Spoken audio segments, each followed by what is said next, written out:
La pandémie de la Covid-19 a difficile les entreprises camerounaises. 96% d'entre elles sont touchées de plein fouet par la pandémie. Une main est tendue vers le gouvernement. Le JICAM demande le report des contrôles fiscaux. Une reprise à main du gouvernement est souhaitée comme ces miliciens de Boko Haram qui dressent des doléances pour une meilleure insertion sociale. Ils sont des centaines à avoir déposé les armes et souhaitent reprendre une vie normale. Ceux qui risquent d'avoir leur quotidien modifié, ce sont les enfants exposés également au coronavirus. L'évolution de la pandémie affiche 16 708 cas confirmés positifs au soir du 23 juillet 2020. Voilà, mesdames et messieurs, quelques thèmes qui vont développer ces 52 prochaines minutes. Mesdames et messieurs, bonjour. Vous regardez la rétrospective de la semaine qui s'achève.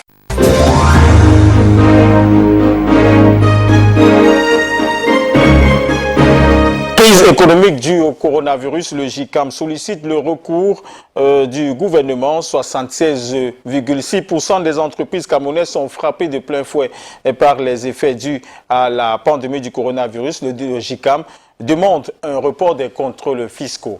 Reportage. 4 mois après le début de la crise du coronavirus, l'économie continue de suffoquer. Si la vie semble reprendre son cours normal, le monde de l'entreprise s'en voit toujours aussi grippé. De 92% de structures négativement affectées par la pandémie au mois d'avril dernier, les chiffres sont passés au mois de juin à 96%. Ce dans tous les secteurs d'activité, dans le transport et le tourisme. Camerco ne fait pas exception. Nous avons été particulièrement sinistrés par cette crise-là, cette pandémie, et au point où nos vols ont été complètement mis à l'arrêt. Et déjà parce qu'il y a les mesures de distanciation qu'il faut respecter, mais également parce que la frilosité même qui s'est emparée des passagers a fait qu'on avait commencé à enregistrer des taux jamais vu auparavant, n'est-ce pas, de présence dans les aéroports. Dans le secteur brassicole, on a perdu 13 points. 13 points, c'est à peu près 10 milliards de chiffre d'affaires hors toute taxe sur la période. Et c'est environ 700 millions à 800 millions d'impôts en moins pour l'État. Et même dans le monde de la presse. Chaque fois qu'on est à court de ressources, le premier poste de dépenses auquel on s'attaque, c'est le poste communication. Donc vous voyez un peu, c'est quelque chose d'absolument... c'est indicible, quoi. Je veux dire, on n'a pas de mots pour pouvoir l'exprimer. On espère que les entreprises vont se remettre sur pied afin que la presse, elle aussi... Derrière leur masque de protection, les patrons d'entreprise ont le visage grave. Au siège du JICAM ce jeudi matin, la deuxième évaluation des répercussions de la crise soulève des chiffres plus inquiétants. 3 139 milliards de pertes par rapport à 2019 pour les sociétés, une baisse de 521 milliards de la capacité contributive aux recettes de l'État. Le président du JICAM interpelle le gouvernement. Si un message que nous lançons aujourd'hui à l'État, c'est urgence de mettre en place un plan de relance économique qui devrait permettre non seulement d'apporter un soutien aux entreprises pour les accompagner les plus durement touchées. Il y a des soutiens de tous les ordres. On va discuter avec les pouvoirs publics sur le plan fiscal, sur le système fiscal qui doit être changé, parce qu'on ne peut pas concevoir que l'on soit pour la plupart basé sur le chiffre d'affaires. C'est un système qui n'a plus sa place, qui n'est plus d'actualité. Les récentes dispositions de l'État n'ont pas suffisamment pensé les plaies. Le JICAM plaide pour un soutien financier et même le report des contrôles fiscaux, entre autres. Il ne faut pas concevoir que les entreprises ferment. On ne peut pas concevoir que les entreprises sont en difficulté et que derrière, le fisc vient fermer. On n'a pas à fermer des entreprises qui sont en difficulté. Et en plus, des entreprises dont l'État, à qui l'État doit beaucoup d'argent. Donc il y a justement une équité, une justice qu'il faut avoir. Et plus que jamais, il y a urgence. La situation des entreprises affecte directement les ménages. Jusque 53 346 employés étaient en chômage technique à la fin du mois de juin et 13 834 déjà licenciés. Depuis l'arrivée du virus, le monde entier se bat pour la survie de l'économie. Dans ce combat au Cameroun, les entreprises se retrouvent à bout de souffle.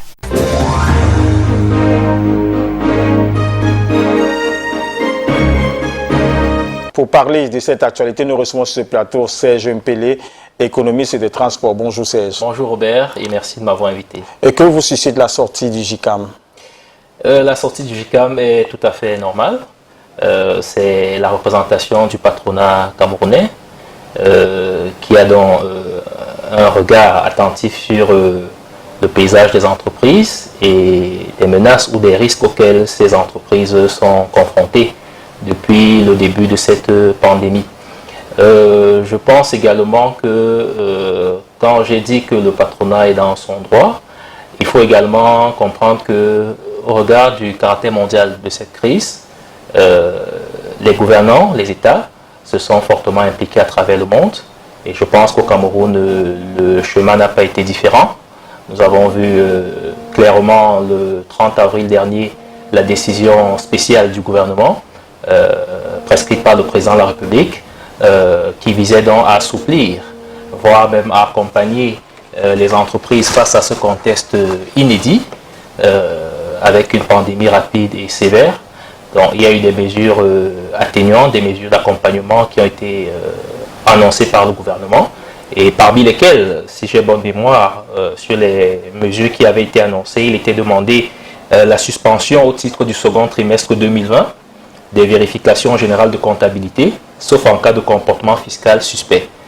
Donc l'idée justement de mettre à l'abri ou alors de donner un souffle nouveau aux entreprises a été bien entrepris par le gouvernement et face à une crise comme celle-là inédite, il est normal que lorsque le besoin se fait ressentir, que le patronat représenté par le JICAM fasse donc ou alors lance l'alerte pour que des mesures supplémentaires, s'il fallait le faire, soient adoptées. Mais pensez-vous que face au tableau dressé par le JICAM, il est possible aujourd'hui de faire un report sur la fiscalité? Absolument, absolument. C'est une mesure d'accompagnement, une mesure incitative qui vise à faire respirer les entreprises face au contexte que nous n'avons pas rappelé. Et donc, il est de bon ton que cela soit remis sur la table, même comme je viens de le préciser. C'est une mesure qui a été déjà annoncée par le gouvernement. Je dois dire que le gouvernement est allé même au-delà. Si je m'en tiens au 4e point qui est relatif au report du délai de dépôt des déclarations statistiques et fiscales sans pénalité en cas d'acquittement du solde correspondant ou encore l'octroi de moratoire et de différé de paiement aux entreprises directement affectées par la crise, sans oublier le soutien de trésorerie aux entreprises qui avait été également annoncé d'une enveloppe de 25 milliards de francs CFA pour l'apurement des stocks de crédit de TVA en attente de remboursement. Donc je pense que nous sommes dans une dynamique. Maintenant, reste à s'interroger donc sur l'effectivité de ces mesures sur le terrain. Le JICAM est bien placé pour nous dire si ces mesures sont déjà effectives, mais je pense que à côté des mesures fortes qui ont été annoncées, il y a également la mise en place d'une plateforme qui avait été également annoncée, un cadre de concertation MINFI-MINEPAT, associé, ouvert aux acteurs sociaux et aux opérateurs économiques pour poursuivre la réflexion sur les mesures de riposte efficaces à adopter face à cette effroyable pandémie. Est-ce que vous pensez que ce report, cette demande de report de la fiscalité cache un certain nombre de choses vis-à-vis de ces entrepreneurs-là? Est-ce qu'il ne cache pas quelque chose derrière cette demande de report? Bien entendu, je dois préciser que les mesures gouvernementales que nous avons tous suivies et qui vont même en s'intensifiant, je vous rappelle qu'il y a un décret du Premier ministre qui repartit le don de solidarité nationale qui a été collecté en vue de faire face à la pandémie et à ses répercussions sociales et économiques. Alors, tout bonnement, les entreprises qui ne font pas l'objet d'un cas de... ne sont pas suspectes, je vais parler comme ça, dans le cadre de leur solvabilité, ne devraient donc redouter naturellement rien de... ne devraient nourrir aucune intention négative. Maintenant, celles qui ne se comportent pas, même avant la pandémie, de manière raisonnable, de manière honnête sur le plan de leur fiscalité, celles qui ne sont pas d'habitude solvables, même en période normale, forcément devraient redouter des contrôles fiscaux. Nous savons que les impôts et les taxes font partie des sources d'alimentation des caisses de l'État. Est-ce que vous pensez aujourd'hui que ce serait facile à ce dernier d'accéder aux sollicitations des opérateurs économiques? L'État déjà a fait beaucoup. Nous n'allons pas rappeler le contexte dans lequel cette pandémie est arrivée. Contexte socio-économique et sociopolitique très difficile, avec des prévisions budgétaires revues à la baisse depuis le début de cette pandémie. Donc les sollicitations du patronat sont importantes, mais il ne faut pas perdre de vue, Robert, que l'État est autant affecté, autant menacé par cette pandémie. Vous l'avez bien rappelé, l'une de ses sources importantes, c'est la fiscalité. Et s'il est d'accord pour pouvoir accompagner les entreprises, il est également de bon ton que les entreprises fassent preuve de compréhension, de solidarité nationale, pour pouvoir également accompagner l'État en ces moments difficiles. Ceux qui prennent aussi de plein fouet les dégâts collatéraux dus à la présence du coronavirus, ce sont les agriculteurs. Nous avons rencontré un opérateur économique spécialisé dans l'agriculture. Il revient sur la présentation de cette activité, les difficultés inhérentes à cette activité et propose des solutions pour que la participation effective de l'agriculture soit marquée dans la relance de l'économie camerounaise. Nous l'écoutons.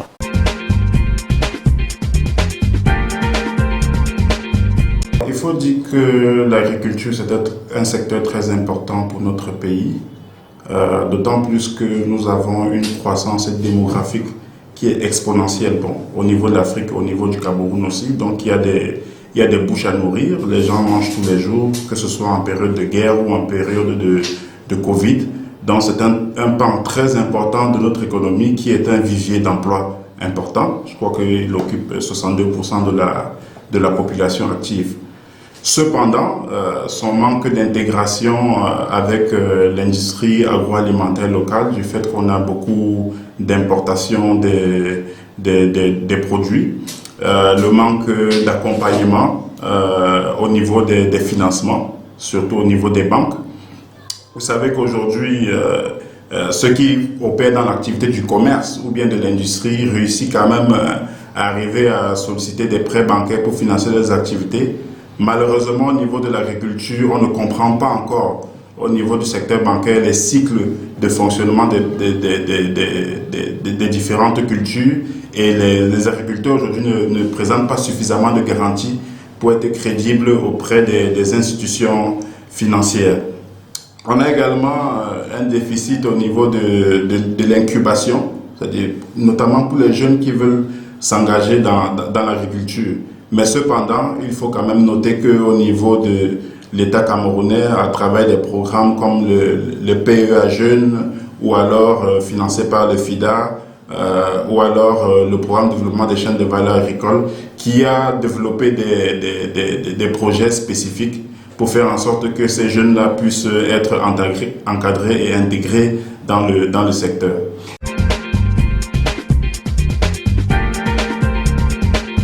La première difficulté qu'il y a, c'est l'absence de maîtrise des itinéraires techniques de production. Il y a l'accès aux semences. Il y a notamment aussi des problèmes de main-d'œuvre. Et ensuite, au niveau du système de commercialisation, on a l'enclavement des bassins de production qui fait qu'on a pratiquement 40% de pertes post-récolte. Il y a des difficultés à conserver la production agricole. On a également au niveau des compétences des agriculteurs pour pouvoir faire de la mise en marché, faire des prévisions de récolte, avoir un plan d'action pour pouvoir écouler les produits.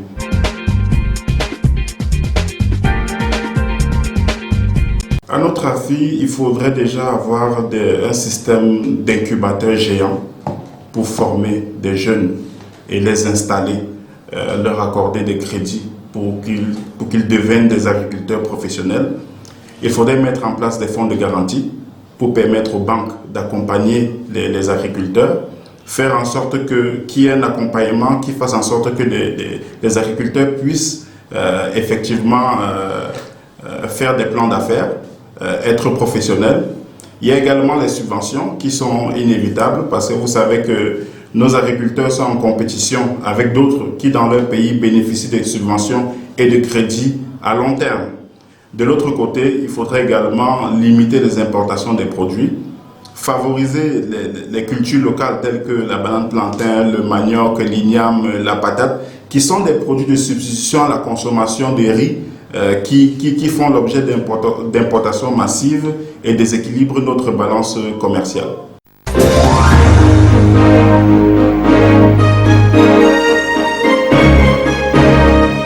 Monsieur Serge Pelé, est-ce que vous pensez que les mesures barrières dictées par l'OMS aujourd'hui et le gouvernement en particulier, on sait que ces mesures barrières ont affecté les hôtels, les restaurants, les établissements de détente et bien d'autres. Est-il possible aujourd'hui de relever tous ces secteurs sans l'appui de l'État? Impossible. Impossible de le faire, tout simplement parce que dans tous les grands pays du monde, et c'est malheureusement le contraire qu'on nous a fait comprendre au début des années 90 avec la crise économique qui nous avait frappé de plein fouet. On avait demandé un retrait de l'État, de la vie de l'économie, au prétexte que le libre jeu du marché et le vent de libéralisation et parfois de liquidation des sociétés publiques qui s'en est suivi était la solution. Mais on a bien vu les conséquences sociales de ces politiques d'ajustement et même des conséquences sur le plan économique, parce qu'il a fallu par la suite cogner à la porte du FMI pour l'initiative PPTE. Donc cette erreur n'est pas à reproduire, à mon humble avis. Dans toutes les grandes économies du monde, l'État s'est toujours montré protecteur et plus que jamais solidaire de l'économie en période de crise. Je vais vous prendre l'exemple de la crise de 2008, la crise immobilière qui avait dégénéré en crise financière et puis en crise économique. On avait vu l'État intervenir à travers un vaste programme de nationalisation, d'ailleurs, des entreprises. Ça s'est poursuivi également dans les pays européens, dans tout l'Occident. Et depuis cette crise sanitaire, vous avez pu le constater, les pays qui ont été touchés, notamment l'Europe, ont clairement démontré la présence essentielle, j'allais dire indispensable de l'État en ces moments où l'économie et la société sont fortement touchés par cette pandémie. Donc il est fondamental aujourd'hui de comprendre qu'en période de crise, l'État est celui-là qui apporte la protection, celui-là qui relance l'activité économique, celui-là qui se soucie des couches les plus fragiles, parce que c'est de son rôle, et celui-là également qui est capable, pourquoi pas, de solliciter de l'aide extérieure pour pouvoir apporter une bouffée d'oxygène dans l'économie, dans le social, dans tous les secteurs que vous avez évoqués. On a l'impression que le secteur des transports sort haut la main de tous ces dégâts collatéraux causés par le coronavirus, parce qu'au départ, on avait parlé des mesures barrières, on les a levées pour le secteur des transports. Aujourd'hui, lorsqu'on cache son nez, on est censé voyager sans problème, c'est-à-dire les effectifs n'ont pas été réduits dans les transports.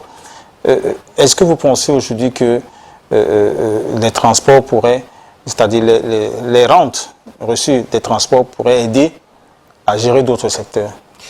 Je voudrais d'abord savoir de quel sous-secteur il s'agit, parce que vous savez très bien, Robert, que nous avons le sous-secteur routier. Certainement, c'est de lui. Tu parles du transport routier. Voilà, parce que je vais vous rappeler qu'au niveau du sous-secteur aérien, par exemple, l'aviation reste fortement perturbée par le coronavirus, puisqu'on n'a pas eu jusqu'ici une ouverture officielle des frontières aériennes. Il en est de même au niveau des frontières maritimes.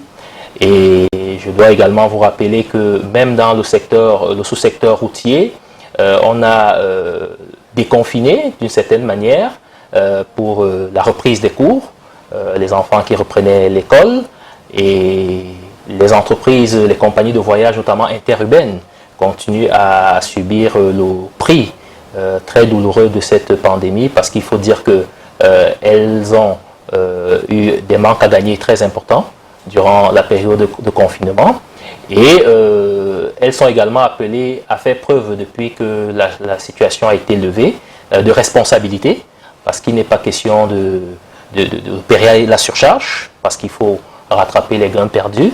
Il n'est pas question de laisser les passagers sans masque protecteur. Il n'est pas question de laisser les véhicules sans les désinfecter et autres. Donc il y a eu des mesures qui ont été apportées à ce niveau-là, mais je pense que nous ne sommes pas sortis pour autant de la zone rouge. Nous allons croire qu'avec le pic qui est annoncé, que la situation va se normaliser au mieux. Est-ce que vous ne pensez pas que le secteur des transports, qui connaît ces allègements, comme vous l'avez cité, n'est pas un risque potentiel? Oui, le secteur des transports doit rester en éveil, parce que vous vous souvenez très bien que le virus ne se déplace pas. C'est à travers les modes de transport, les moyens de transport qu'il se propage. Donc c'est le déplacement des personnes et par différents modes de transport, y compris les autres sous-secteurs, que la pandémie s'est fortement propagée. Et aujourd'hui, on doit regretter malheureusement que malgré l'appel à la responsabilité lancé par le gouvernement à l'endroit des populations, on est encore à voir sur nos routes des attitudes qui ne semblent pas aider pour bloquer ou alors contenir ce virus-là, parce que vous allez vous rendre compte, Robert, que les pôles les plus concernés sur le plan des transports routiers, c'est bien entendu le secteur des mototaxis, le secteur des taxis, notamment dans les points de ramassage et de forte concentration des populations, où vous continuez à voir des gens sans masque, vous continuez à voir des gens qui opèrent des surcharges. Donc il y a un relâchement qu'il faut condamner, et il est de bon ton que les Camerounais se souviennent que c'est une pandémie qui est certes mortelle, mais elle n'est pas une fatalité.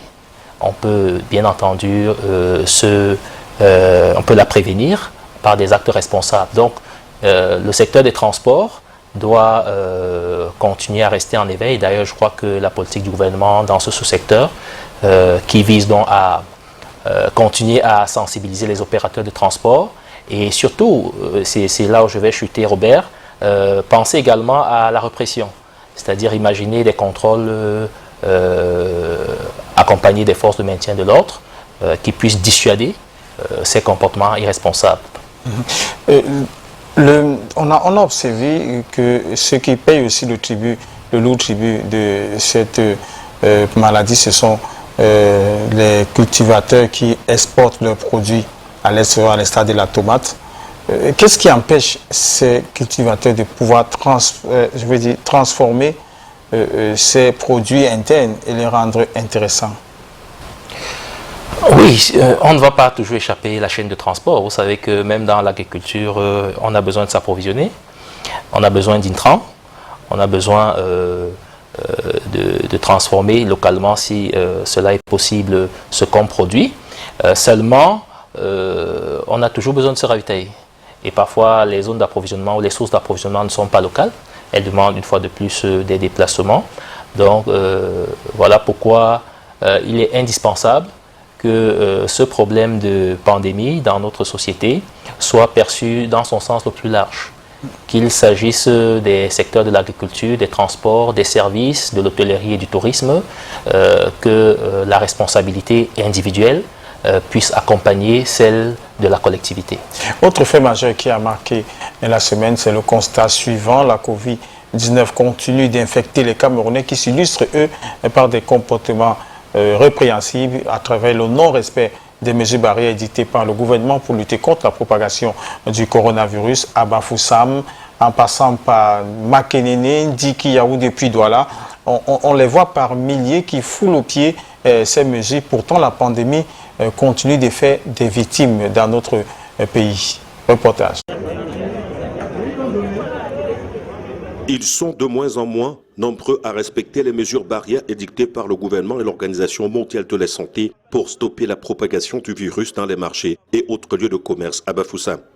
Ici, les populations se côtoient nez à nez, sans masque. C'est le désordre tout azimut. Je n'ai pas regardé parce que d'après moi, c'est comme si Corona était fini. D'après moi, c'est comme si Corona était fini. J'ai également remarqué comme moi, c'est un problème, certainement, c'est un problème lié à la communication. C'est pour que la communication ne va pas jusqu'à la source, et jusqu'au degré zéro. J'ai l'impression donc que les gens ne comprennent pas le bien fondé du port de masque. La respiration, c'est le rejet du gaz carbonique et l'absorption de l'oxygène. quand vous rejetez le gaz carbonique qui reste dans le masque, vous consommez encore ce gaz carbonique, ça peut vous empoisonner, ça peut vous fragiliser. C'est pour ça que je pense que les scientifiques sont passés un peu à côté, dans la mesure où ils devraient insister sur le lavement des mains. D'ailleurs, même ce que vous appelez la solution hydroalcoolique, pour moi, je crois que, puisqu'on dit que ça ne fixe que le microbe, on devrait trouver quelque chose qui doit tuer le microbe, comme la mousse du savon qu'on a. Le reste là, je crois que c'est dans le domaine économique et je n'ai rien contre ça. À l'entrée du marché A, le poste de lavage de mains, quand il existe dépourvu d'eau. Pour les mesures barrières, on est venu déposer les fûts d'eau. Tantôt, on collectionne pour mettre l'eau. Ça finit, il n'y a plus moyen de remettre l'eau. Et même le savon, il n'y en a pas. Ça fait des fois des semaines, des mois, il n'y a pas de l'eau. Il n'y a pas, même parfois, quand nous on collectionne, on met un peu d'eau, il n'y a pas de savon. Plus de signes de méfiance. Suite aux mesures d'allègement que le gouvernement avait prises pour soulager certaines couches de la population économiquement très touchées, certains concitoyens se comportent comme si la maladie était terminée. La région de l'Ouest enregistre pourtant plus de 900 personnes infectées avec 19 décès.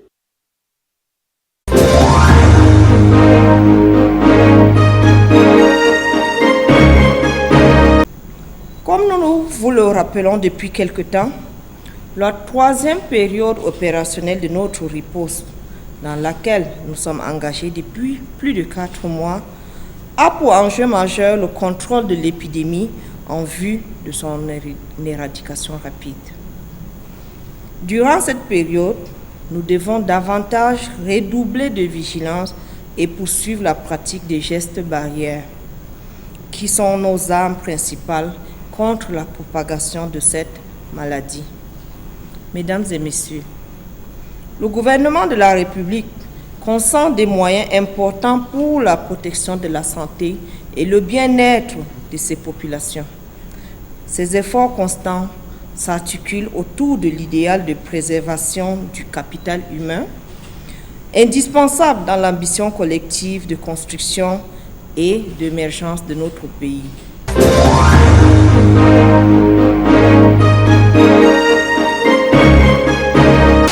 Monsieur Télésèche, dans ce combat de sourds, parce qu'on a les économistes, je veux dire les opérateurs économiques, qui crient et demandent un allègement fiscal, on a l'État qui fait la sourde oreille.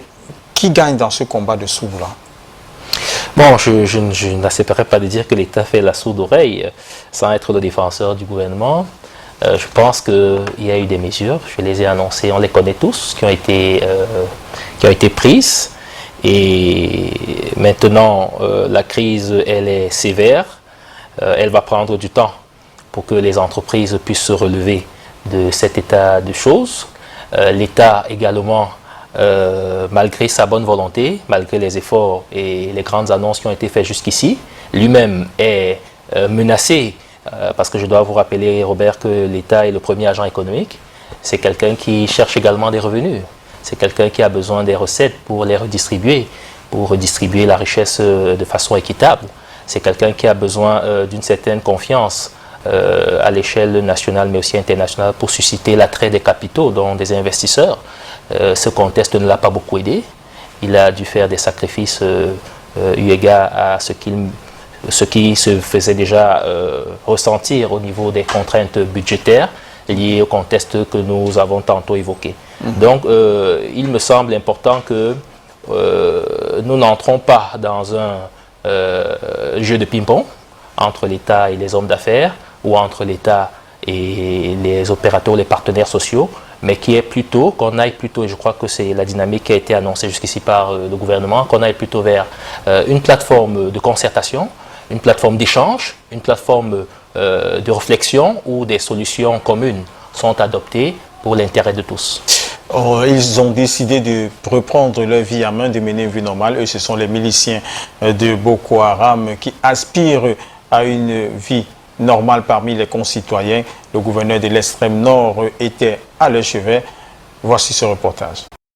Le gouverneur de la région de l'extrême nord, Mindiyawa Bakari, s'est rendu mercredi dernier au centre régional de désarmement de démobilisation et de réintégration à mairie où sont logés 155 ex-combattants et associés de la secte Boko Haram. Il était question pour le gouverneur d'échanger avec ces pensionnaires dans le but de trouver le meilleur moyen de les occuper et de les rendre utiles en attendant leur transfèrement sur le site proprement dit qui sera construit à Mémé dans l'arrondissement de Moura. Parmi les 155 pensionnaires de ce centre, on dénombre 87 hommes, 41 enfants et 28 femmes, dont 9 enceintes. On a enregistré déjà 2 accouchements.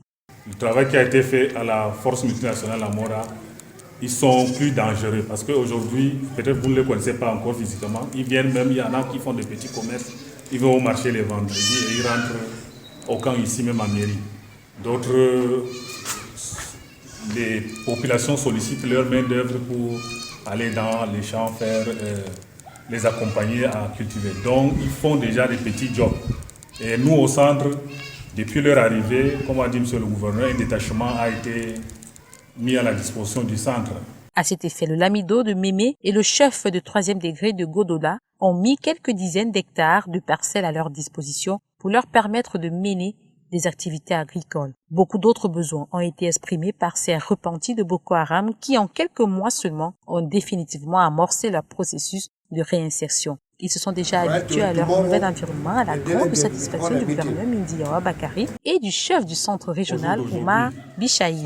Ils ont invité les chefs traditionnels et les responsables des ministères sectoriels impliqués dans le processus de réinsertion à apporter un soutien constant aux chefs de centre après avoir évalué leurs besoins et recueilli leurs doléances qui transmettra à la hiérarchie. Le gouverneur leur a assuré à toute la sollicitude et l'engagement du gouvernement camerounais à faciliter leur réinsertion dans le tissu socio-économique camerounais.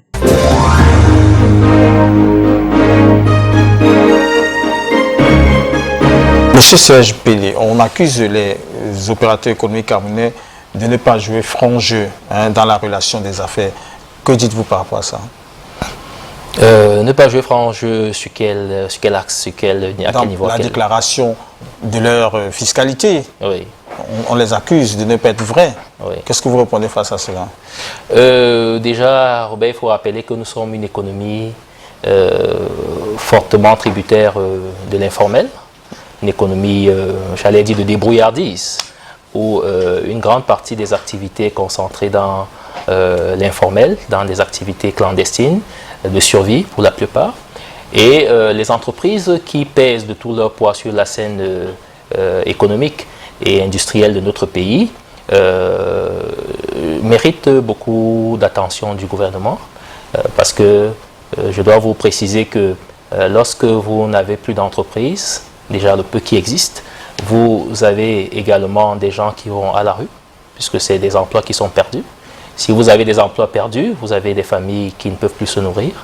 Donc, je ne pense pas que dans ce cadre-là, dans ce contexte-là, qu'on ait affaire à ajouter à cela des opérateurs économiques qui ne jouent pas franc jeu avec l'État. Parce que l'État semble faire preuve jusqu'ici d'une grande sincérité pour décrisper cet environnement très très difficile et pour ouvrir des horizons rassurants par rapport à l'avenir. Donc maintenant, les brebis galeuses, il existe toujours, Robert, même avant la pandémie. On connaît tout ce qui se passe en matière de fraude fiscale dans notre pays. Donc ces actes-là ne vont pas disparaître pour demain.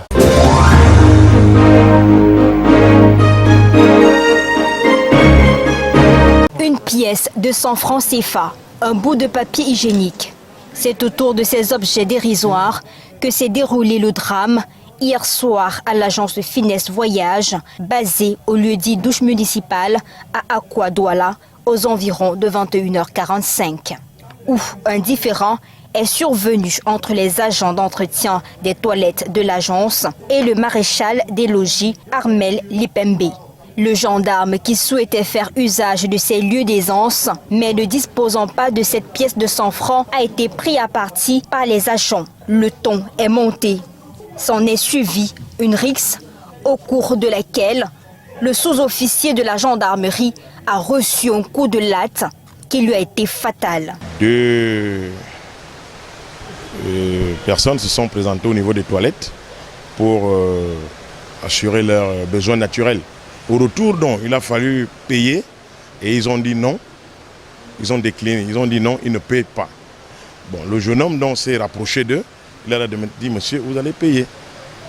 Il s'est mis devant, il dit vous allez payer. Les gars l'ont bousculé. Il s'est donc suivi un échauffourée où un individu a pris un coup et puis il s'est servi d'un morceau de bois pour riposter. L'infortuné gendarme était en service à la direction technique et logistique de la gendarmerie et rentrait d'une mission, selon les informations, dans la région du Sud-Ouest. Une intervention des forces de maintien de l'ordre ce jeudi matin, sous une forte pluie, a permis de mettre la main sur divers personnels de l'agence Finesse Voyage, y compris le responsable de cette agence basée à Douala, interpellé à son domicile, dont l'exploitation ouvre l'enquête sur l'événement. Sauf qu'il faut aussi remarquer qu'au-delà de ça, nous avons reçu ici une escouade de gendarmes qui a complètement balayé tout le monde. On a arrêté tout le monde. Ils sont même allés au-delà, ils sont allés manu militari débarquer le chef d'agence chez lui. Ce chef d'agence se retrouve aujourd'hui en garde à vue. Mais ça a été vraiment brutal. Maintenant, ils nous ont intimé l'ordre de ne pas vendre, de qu'il n'y ait pas d'activité. Que s'il y a activité, celui qu'on va retrouver là sera embarqué. Il y avait les gendarmes en civil, il y avait certains en tenue, mais la plupart de ceux qui étaient en tenue sont repartis. C'est ceux qui étaient en civil qui étaient là, qui nous promenaient, qui nous faisaient des menaces. En attendant, toutes les activités ont été stoppées. Plus de vente de tickets, plus de retrait de colis, les bus au sol, au désarroi de la clientèle. J'ai un colis que je devais récupérer ici, un colis fragile que je devais récupérer, mais je suis arrivé ici à ma grande surprise. On me fait comprendre qu'il y a eu des problèmes ici et je ne peux non plus récupérer mon colis. Ça, c'est un manque à gagner. Le corps du maréchal des logis Armel Lipembe se trouve actuellement à la morgue de la garnison de Bonanjo. Son collègue qui l'accompagnait a été gravement blessé et il est sous soins intensifs dans la même formation sanitaire. Ainsi s'est déroulée cette soirée tragique à l'agence Finesse Voyage. Le voyageur Armel Lipembe, plutôt que de prendre la route pour Yaoundé, a pris celle de l'éternité. Comme cet homme qui déverse son urine sur la route, Gaëtan, pour des raisons qui lui sont propres, l'avait aussi fait il y a quelques minutes plus tôt. Pourtant, dans cette agence de voyage où il attend le départ de son bus, il y a des toilettes réservées aux passagers. J'ai acheté le billet à l'agence là-bas, mais je n'ai même pas voulu demander les toilettes. Pour éviter d'avoir affaire au gardien ou à quoi que ce soit. Un passager n'a pas le droit de payer les toilettes. En réalité, c'est un service. Mais c'est un service d'accueil. Selon le décret signé du Premier ministre le 17 mars 2004, portant fixation des conditions d'accès aux professions de transporteurs routiers et auxiliaires, il est imposé que les toilettes publiques puissent être un service de base qu'on offre aux passagers. Mais sur le terrain, certaines agences de voyage font payer la clientèle. Nous nous sommes rendus au sein de ces dernières pour comprendre leur réelle motivation. Sur place, aucun responsable n'a souhaité se prononcer sur la question. Mais de notre côté, d'autres agences de voyage offrent un accès gratuit aux toilettes à leurs passagers. Quoique, cet accès gratuit, à quelques pas d'ici, reste mitigé. Les premiers jalons de notre entreprise de mettre l'accent sur la gratuité des toilettes, parce que lorsqu'un être humain a un besoin naturel, il se doit de se soulager sans peine et sans souci. Le VIP est gratuit parce que nous, on se cite là-bas des gens, ils payent 6 000 et puis c'est la société qui a demandé. Le classique est payant parce que nous, on suggère que ça doit être payé pour l'entretien des toilettes. Donc le gars doit avoir son eau de javel et les papiers pour les gens qui viennent se soulager de se soulager. Donc c'est pour ça que c'est grâce à cet argent-là qu'on permet d'acheter tout ce petit matériel. Et à propos, pour la Fondation camerounaise des consommateurs, le client reste roi et doit être servi comme tel.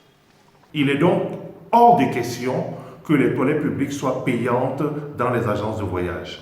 Raison pour laquelle on invite donc les pouvoirs publics à sévir et à faire en sorte que les dispositions réglementaires soient appliquées. il est hors de question de faire payer pour aller se soulager dans des espaces commerciaux. Un balai d'incivisme. L'aventure peut séduire tout le monde, juste un concours de circonstances. Et lorsque le besoin est présent dans la cité économique Douala, comment se soulage-t-on? Ça vous a surpris. Vous êtes obligé d'aller frapper à la porte d'un bienfaisant et lui demander vraiment pardon, je suis mal à l'aise. Ou à défaut, il y a un certain moment, je me retrouve souvent dans les stations publiques parce que les stations d'essence ont toujours aussi les toilettes. Dans les ruelles, ces clichés ne meuvent plus. L'envie d'être à l'aise pousse parfois certaines personnes à mettre en brèche la pudeur, juste le temps d'un coup, même si le cadre n'est pas réglementé. En brousse, je fais mes besoins comme je veux. Personne ne me regarde, ne vient ne connaît. Les toilettes publiques à Douala semblent poser un sérieux problème. Elles sont presque inexistantes. Il y a un manque de toilettes publiques. Moi, comme chauffeur, quand ça me prend comme ça, là, je suis obligé de courir peut-être à un endroit un peu isolé, comme mon quartier Bafia, comme ça, en brousse, pour aller me mettre à l'aise. Moi, je défends, je cherche des gens en route, de venir les pisser en route. Qui vient pisser aux toilettes, vous ne demandez rien. Pisser, on ne paie pas. On ne paie pas. Le facteur démographique plombe la volonté de développement. Sur le plan de l'image, Douala s'apparente encore à un bidonville. Au niveau du périmètre urbain, chacun en matière d'hygiène choisit l'espace d'aisance selon l'exigence de sa moralité.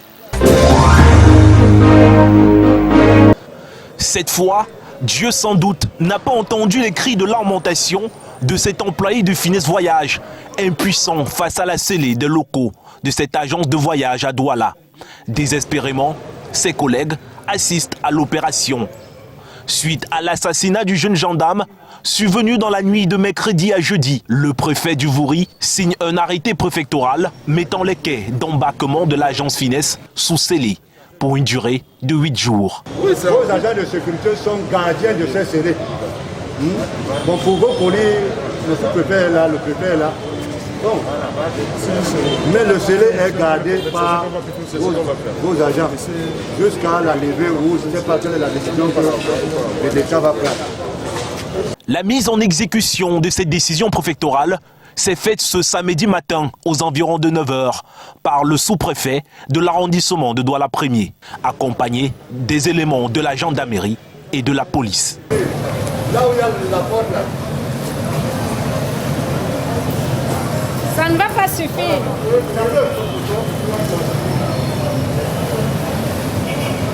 Ça peut suffire.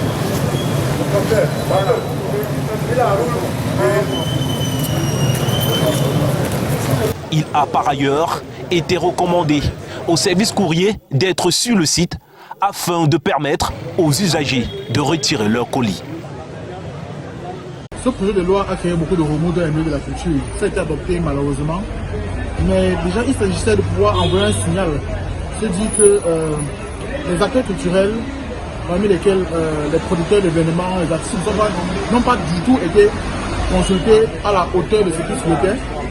Mais déjà, ce remous qui a été créé autour de ce projet de loi qui a été adopté finalement hier était aussi un moyen d'exprimer le ras-le-bol qu'ont les artistes dans le milieu culturel parce que c'est assez difficile pour eux qui rêvent d'un statut. On espère tout de même que leur avis sera pris en compte pour les prochaines fois. Oui, la loi a été promulguée. Je pense que c'est une bonne chose pour le ministère des Arts et de la Culture et une très mauvaise chose pour nous qui pensons que cette loi a beaucoup d'insuffisances et qu'elle va desservir davantage le secteur culturel camerounais. Mais bon, la loi elle est passée. On essaye de réfléchir dans le cadre du collectif à d'autres recours qui sont possibles, qui existent.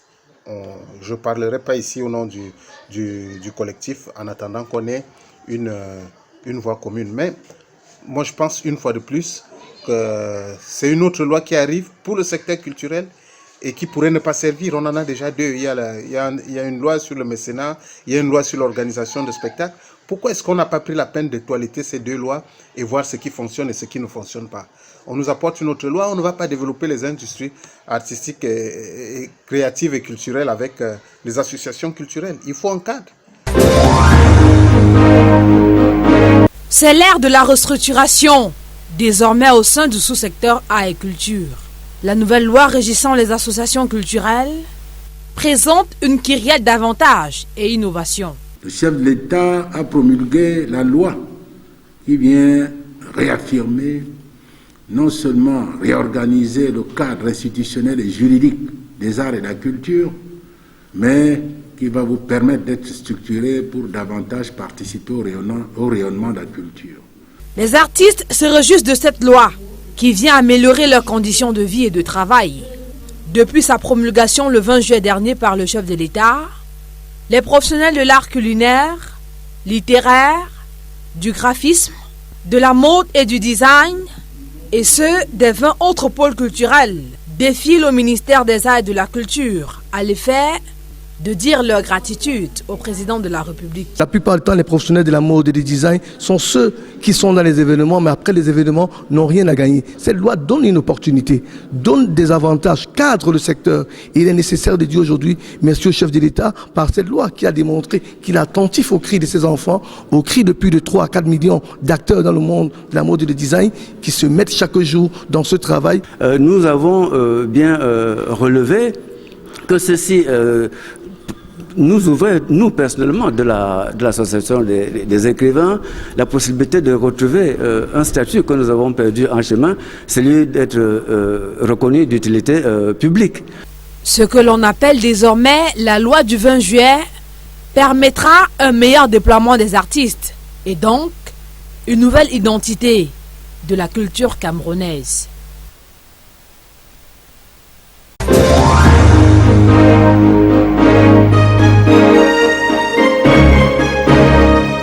Monsieur Pelé, pourquoi est-ce qu'en ces moments difficiles, où on examine les pourtours et les contours pour résoudre ce problème au niveau des entreprises, on n'entend pas parler de la Banque de développement régional, on n'entend pas parler de la Banque africaine de développement pour relever les défis liés au déficit causé par la COVID-19. Selon vous, comment est-ce qu'on peut expliquer ça? Oui, très bonne question. Je pense qu'il y a, je vais le réitérer, il y a un souci de se mettre ensemble. Tous ces partenaires, toutes ces opportunités qui existent, elles peuvent fonctionner, mais elles fonctionneront de manière plus efficace lorsque des décisions seront prises de manière harmonieuse dans le cadre d'une plateforme de consultation, de concertation et de réflexion qui a pris corps dans tous les pays, qui se veulent sérieux face à cette menace inédite. Merci d'être passé sur notre plateau. C'est moi qui vous remercie pour l'invitation. Merci pour cet éclairage. Mesdames et messieurs, c'est avec cette interpellation de M. Mpeli que nous fermons cette édition. Nous vous souhaitons de passer un très bon week-end, bon début de semaine et à bientôt.